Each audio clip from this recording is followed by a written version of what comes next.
Hi, how are you? How are you? So good to be back in the land of Wi-Fi. Even though it's slow, I have Wi-Fi. And it's very, very exciting. So, how have you been? What have you been up to? Come on, details, details. How's the wife? Anyway, let's go on to the video today, which is all about saving money. And it's probably one of the hardest things some people can ever do. Because it always feels like that goal is so unattainable, but I can promise you it's not. It might take you a while, but it is so worth it. The first thing you need to do is to set yourself a goal. Do your research. You can always check out my video on how much backpacking costs to get a rough estimate of how much you're likely to spend on the trip.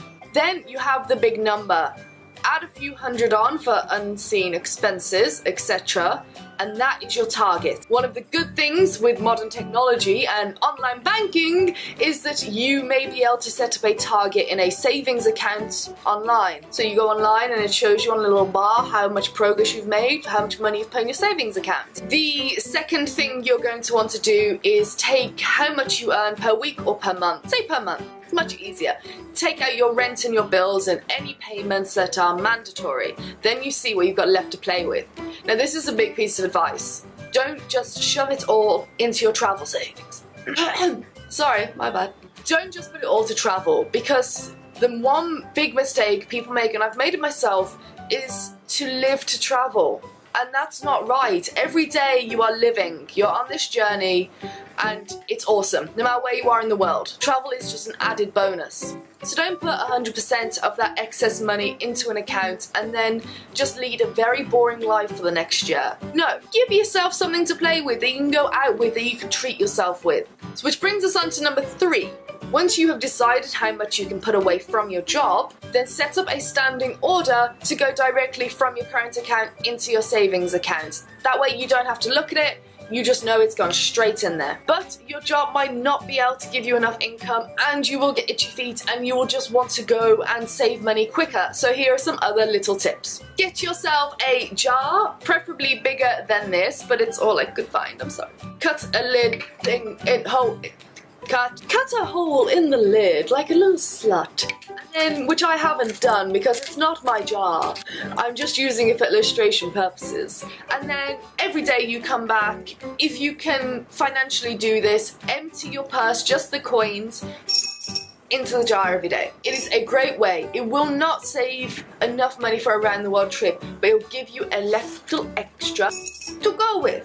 Next tip is to sell some of your stuff. No doubt you have things that you don't want and people who go onto eBay or Gumtree or Craigslist will want. So it's great because you can have a massive clear out and sell all of this stuff that you haven't used in years, and all your clothes that you don't even fit into anymore. Sell them all, get rid of them, then any money that comes through PayPal, whack it straight into your savings account. Another tip, if you have a spare room, rent it out. You can get quite a bit of money by doing that, plus it'll give you some company. When you want some wine in the evenings, you can just be like, hey, I got a new housemate, I'm gonna have some wine with her. You could always sell your car. Now, obviously if you're working full time, then you may really need a car. A lot of people really need a car and I totally get that. But if you are kind of sat there wondering, oh, I can't really afford all these car payments, blah, blah, blah, blah, blah, maybe it's time to sell it and use public transport. I know, the dreaded public transport. No. It's not that bad. Kind of, ish. Also, decide what you're splurging on. If you're going out for a McDonald's and say this McDonald's meal costs you $10, the way I think of it is $10 will get me a night in a guest house in Bali. Or if you go and buy a dress for $100, think, wow, $100, that's a flight from Australia to Asia. That's how I think of it. So think about what you're splurging on. Think about all the things you kind of wish you wasn't doing, like McDonald's and all those shoes and all those new dresses you're buying, which you probably will never wear. Just think about what that translates into when you're traveling. And I find that's a great way to kind of step back and say, no, I'm gonna put that money away. And then come home and put it in your coin jar. The one way I would say to keep motivated in this dream is to have so many books and so many photos and posters everywhere, and just keep reading and reminding yourself of where you're going. Have a massive picture of Australia, a massive picture of Thailand or South America on your wall near your savings jar, so when you see it, you'll be excited to save for it. And once you have a definite number in mind, you can start seeing your progress, which will keep encouraging you when you get past the 50% mark. Like, oh my god, I'm halfway there. Bye. That's the dance I do when I'm excited. Whee!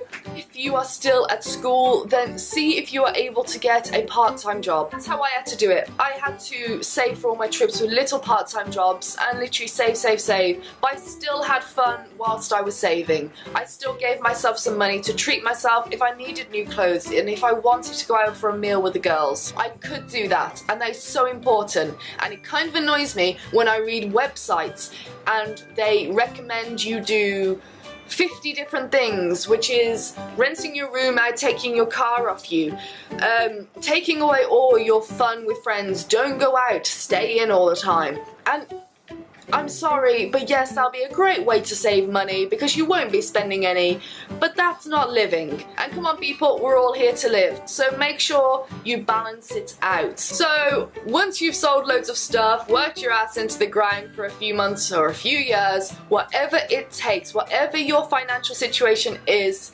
it will be worth it. And may I say, I'm not just going out to all of those who want to do a round the world trip, but little coin jars like this will save up pretty quick for a weekend away in Paris or pick somewhere close to you in the world, and in no time, if you keep saving all those gold coins, you are going to have a nice trip somewhere with you, your boyfriend, your girlfriend, your girlfriend's friends, mother, auntie, or all by yourself for very little money. I'm gonna stop rambling now, but lots of people ask me how to save money, so those are my biggest tips, and I hope they really help you. So don't forget to subscribe, keep up to date with all my travels, and get some advice, but you gotta click the button below. Also, you can follow me on Facebook, Twitter, and Instagram, all at Psycho Traveller, but of course the links are in the down bar below.